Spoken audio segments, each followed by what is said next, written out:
Good day, Ma'am Deversine and Masters. We are the Group 10 and we will be discussing about business ethics, social responsibility, and the environmental sustainability. Now, these are my group mates so that you can be somehow familiar with our faces.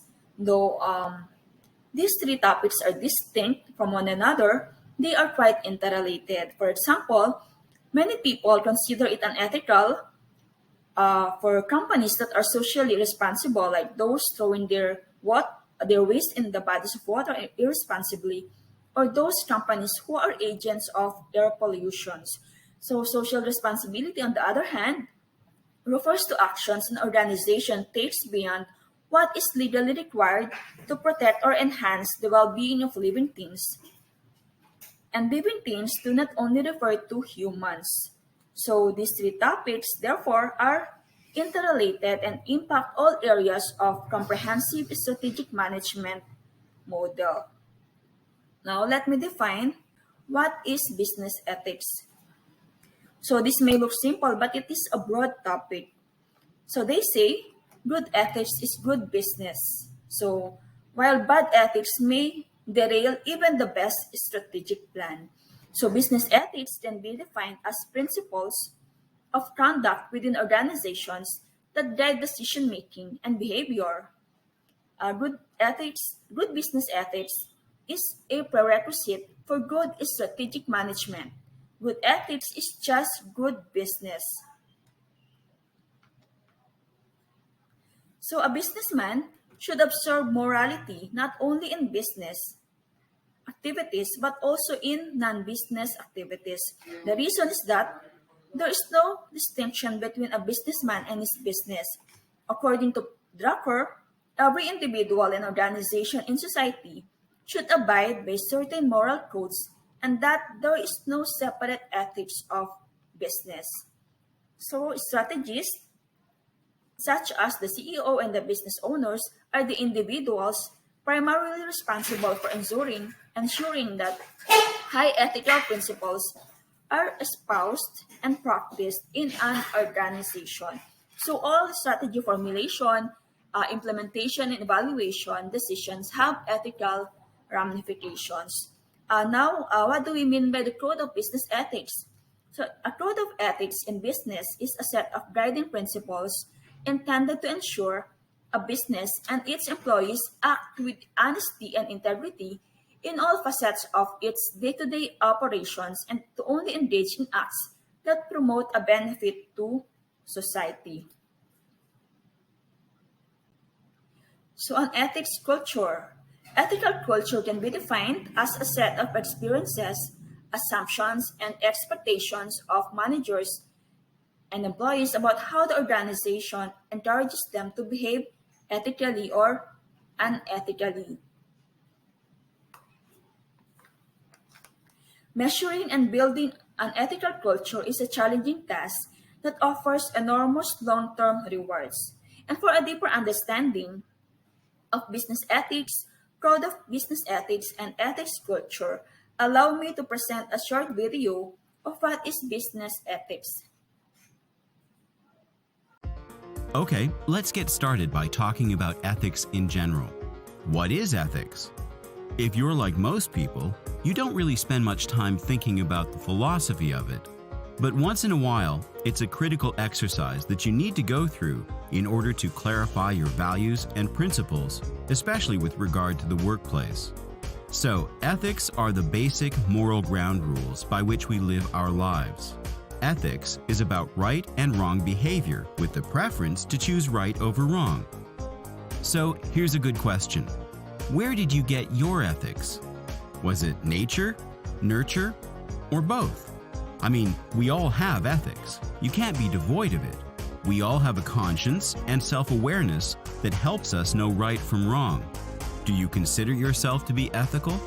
How do you know? Is ethics situational or absolute? These are all very important questions that you need to sit down once in a while and contemplate. Now let's move on to business ethics. What is that, and how is it any different from plain, ordinary ethics? Well, business ethics refers to the standards and practices in the workplace setting. Business ethics includes societal standards of right and wrong, business ethical standards and circumstances, and finally, legal standards. Wow, it sounds a lot more complicated than just thinking about your personal moral code. Here is the warning. Business ethics is often more rigid than in personal areas. You may be flirtatious in your personal life, but at work it will be harassment. At work, you can't decide which rules are worthy of following. You can show up late for personal appointments, but not for work. You can't just borrow things from others. At work, any borrowing without permission is considered stealing. And, of course, you can't just say whatever you feel like saying in the workplace. You need to understand that ethics in the workplace is not subjective, but is clearly defined by your employer. So now, let's talk about what your ethical expectations are at work. In the workplace, you are expected to play by the rules, abide by the law, be knowledgeable of right and wrong, give your best effort for the company, work cooperatively and honestly with customers and coworkers, to look out for the company's interests and not your own, and to show respect for people and property. This is what an ethical person does, and this is exactly what your employer expects from you. Although at times it may be difficult, it is expected that these things are done automatically, without prodding or training. For most of us, changing from thinking about ethics as it applies to our personal life to our professional life requires a change in perspective. Think of this as your professional perspective on the topic of ethics. You are a professional, regardless of what your job is. You are expected at all times to behave in the professional manner. As such, you need to consider your professional perspectives. That is, you are fair and unbiased. You show respect in your words and your actions at all times. A professional listens to others and gets the facts straight. A professional does not go it alone, but seeks assistance. It is important that if you have ethical questions or concerns, you feel comfortable going to someone else and asking for help. And finally, you maintain your professionalism no matter what happens. Understanding your ethical expectations and then seeing how your professional perspective helps you meet them is the starting point for ethical success at work.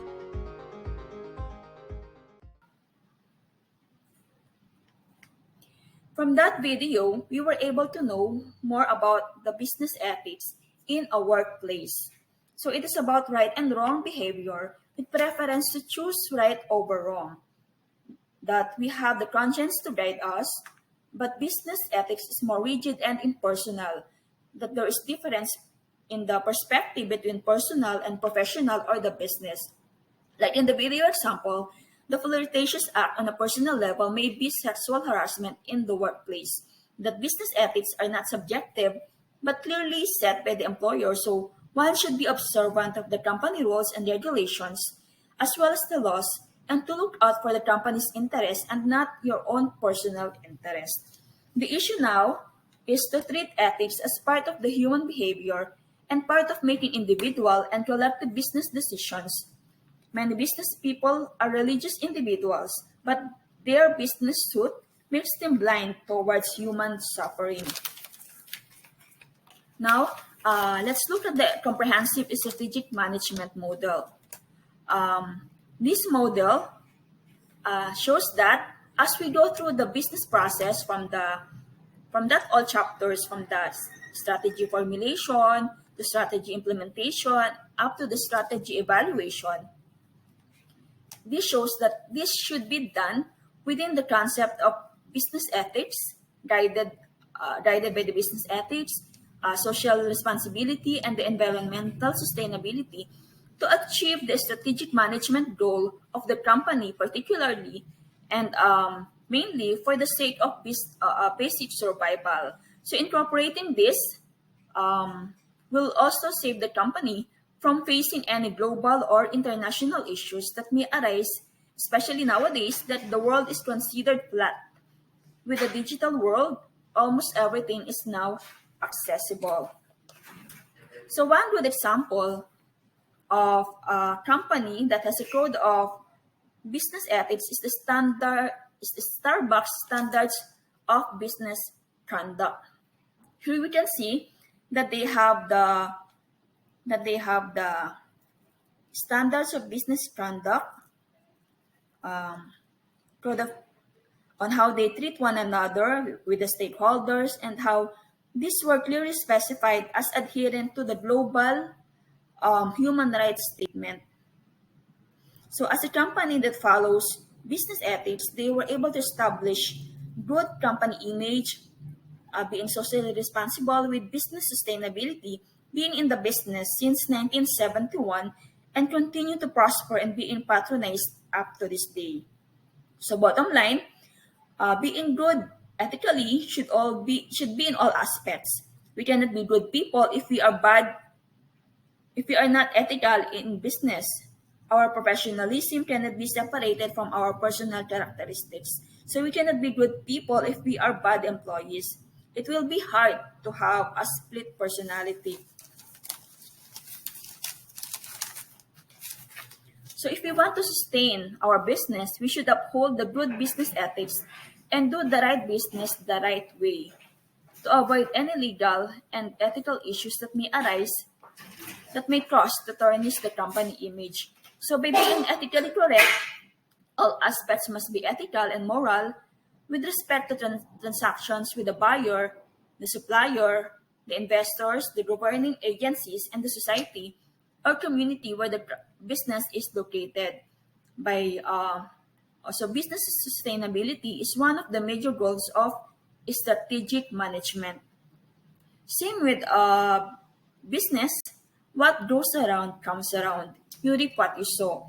So now what is true for human beings is also true for business because business are carried on by human beings only, and for business organizations are nothing but formal structures for human beings to carry on their businesses. Moreover, businesses are thought of as being living, growing entities.